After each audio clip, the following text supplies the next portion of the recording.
Overlanding trips are awesome. Overlanding trips are stressful. See, here's the thing. Both those statements are true. It's just part of overlanding. We're choosing to spend our time out in the backcountry in remote places, oftentimes with no connection to the world. And so with that comes an inherent set of challenges and obstacles, and sometimes things just aren't going to go right. So in this video, we're going to share 5 tips on how to make your next overlanding adventure more awesome. And less stressful. Yep, so let's do it. Real quick, just a little bit of backstory for anyone who might be new to the channel. My name's Jeff, this is Christine, and we got hooked on this whole overlanding thing a few years back. We started out with short trips of a day or a weekend, and then we were doing trips of a week.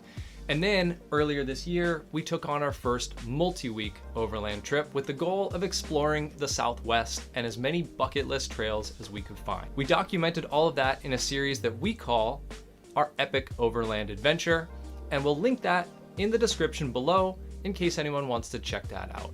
And on that trip, we learned a lot of lessons, all of which helped us to compile the tips that we're going to share with you right now.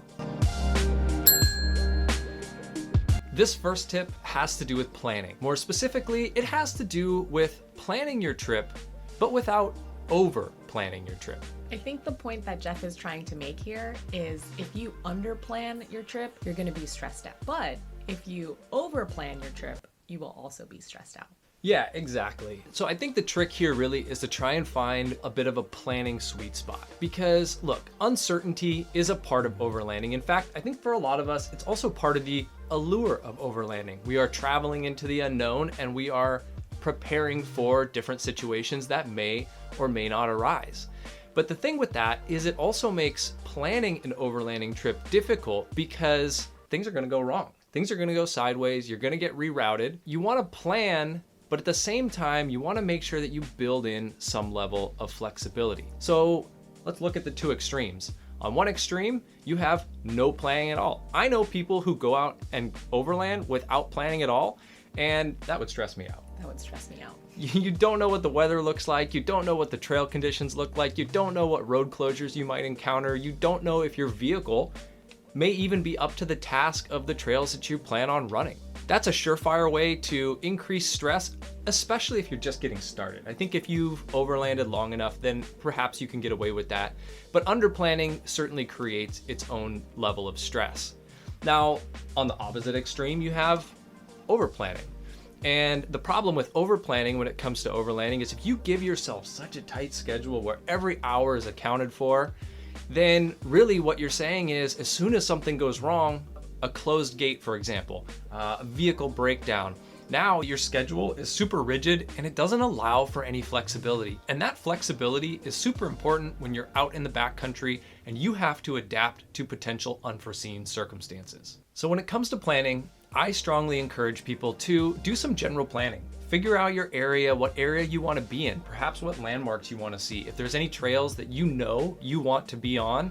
And by planning those types of things out, it means you're not going to have to figure them out on the fly. And it's figuring things out like that on the fly that can lead to a stressful trip and one that you may not want to go and do again. I think what we have learned, and the biggest tip when it comes to planning without over planning, is to allow extra time. Yeah, for sure.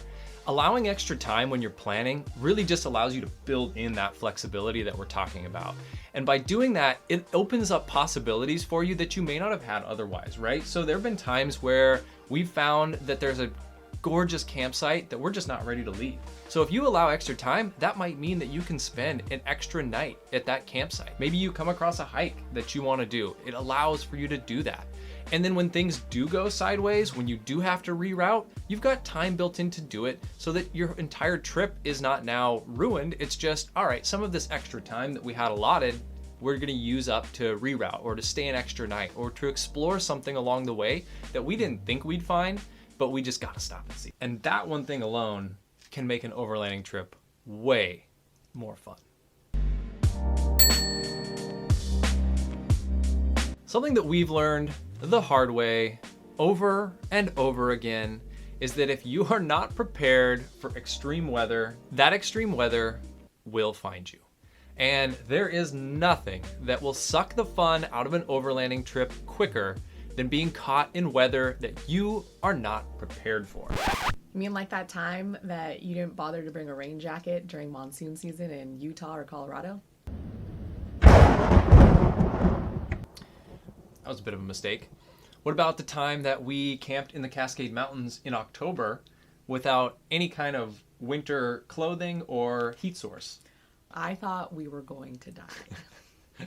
As you can tell, this is a mistake that when we first started overlanding, we made a lot, like a lot.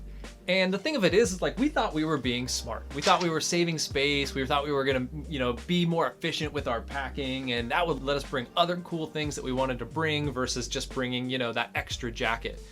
And yeah, that just turned out to be a mistake pretty much every single time. So learn from our mistakes.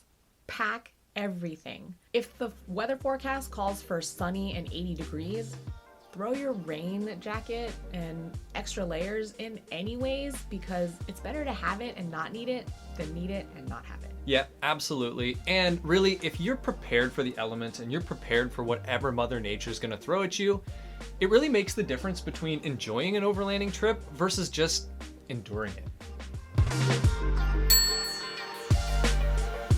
Now, if your intention is to go out and travel solo, then this next tip probably doesn't apply to you.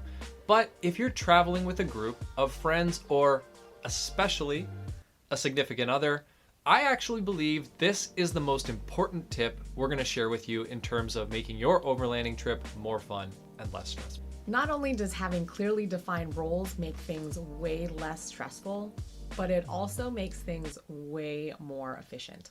Whether you're in a group of 2 people or a group of 20 people, you can assign roles, and you can assign roles for just about everything. So for a few examples, when you're on the road, who's driving? Who's navigating? In our case, if you're documenting your trip, who's filming? If you're in a group with multiple vehicles, who is in the back of the convoy? Who's responsible for communications? And then also, just when it comes to food, who's responsible for cooking the meals? Oftentimes if you're in a group of people, you can set it up so that one person may be responsible for making one meal for the entire group. And that's super cool because it means not everyone has to cook every single meal every single day. Another thing to think about is if one person is cooking, who's responsible for cleaning? So all those things, if you think about them in advance, it's going to make things way more fun and way less stressful. Early on, we didn't have clearly defined roles for these things.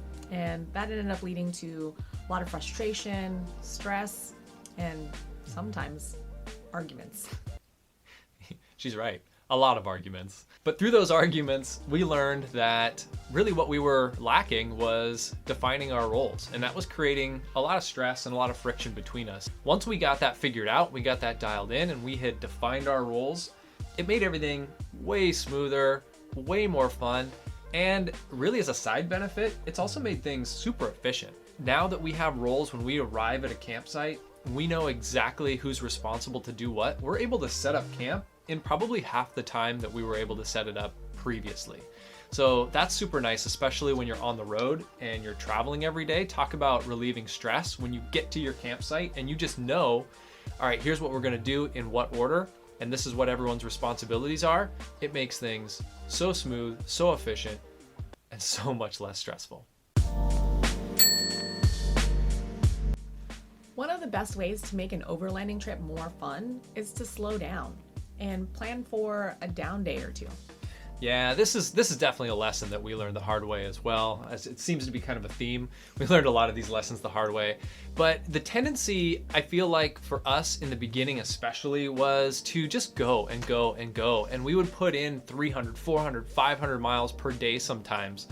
And what happened is by the time we got to our destination and set up camp, we were just exhausted. It was just make dinner if you even wanted to make dinner, fall asleep so you could wake up and do it again.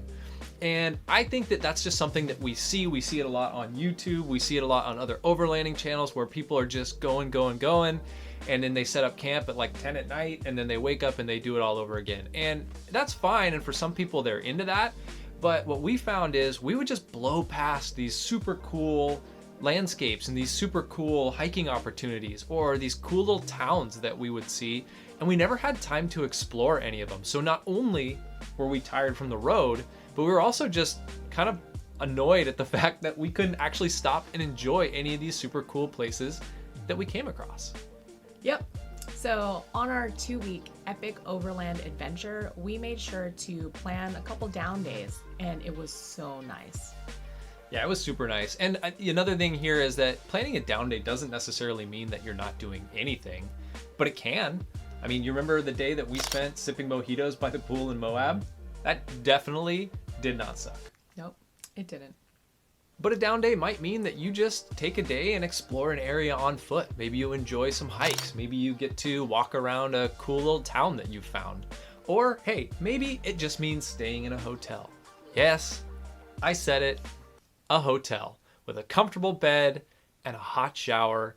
And I can just feel the judgment that's coming at me from the people watching this video right now. But you know what?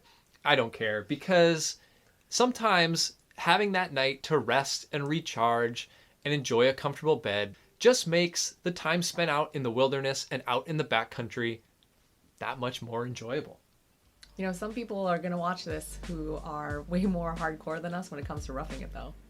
Yeah, that's true. I mean, I totally get that. But here's another idea. Maybe you don't want to stay in a hotel. I totally understand that. But even if you want to camp, consider setting up a base camp and spending more than one night there. You know, sometimes just setting up a base camp and exploring an area for an extra day where you don't have to wake up and break down camp, and then you don't have to set up camp when you get to your destination. You just set all your stuff out and then you get to explore and enjoy an area. Honestly, sometimes that is like a down day.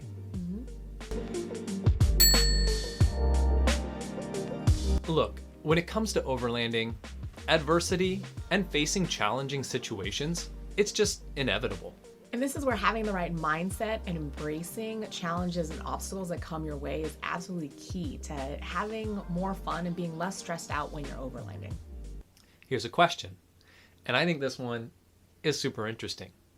When you think back on past trips that you have done, isn't it most often the moments of adversity, the challenges that you faced and you had to overcome, that are the things that you remember and you talk about for years and years and years? I know that for us, when we travel with friends and we get together and we recap a trip, it's never the day where everything went smoothly that we talk about. It is always the day and the moments where things fell apart and we had to overcome challenges that we all look back on and think about. And so while those moments may not be fun as they're happening, I think it's important to realize that those are the moments that you're going to remember and you're going to look back on and you're going to be glad that you went through them. So it's important to recognize that when things don't go as planned or challenging situations arise, as frustrating as they may be in that moment, it's those moments that we will look back on and remember and actually tell stories about. So embrace the adversity. You know, while we're on this topic of mindset, I think another important aspect to this is the fact that for a lot of us, the allure of overlanding is preparing for the unexpected. I mean, if you think about all the recovery gear that we carry with us, and so many people carry with them when they go overlanding, listen, you don't get to use any of that recovery gear until something goes wrong. And so that's the moment where you get to put your skills to the test. You get to put your preparation to the test, and you get to learn potentially what your shortcomings are and what you can improve on next time. So as difficult as it may be in those situations, having the right mindset around adversity is critical to having more fun overlanding and being way less stressed out. Well, there you have it. These have been our top 5 tips on how to make your next overlanding adventure more fun and less stressful. Yeah, and if you have any tips or suggestions or some things that we might have missed, leave them in the comments below, because we'd love to learn from you as well. And if you're still watching, thanks for sticking with us. And if you enjoy this type of content, leave us the old thumbs up so that we know and we can try and make more content like this in the future. See you next time. And during that trip, we learned a lot of lessons. Do I look there or at you? Whatever you want. Well, there you have it. Those are our. Those are our.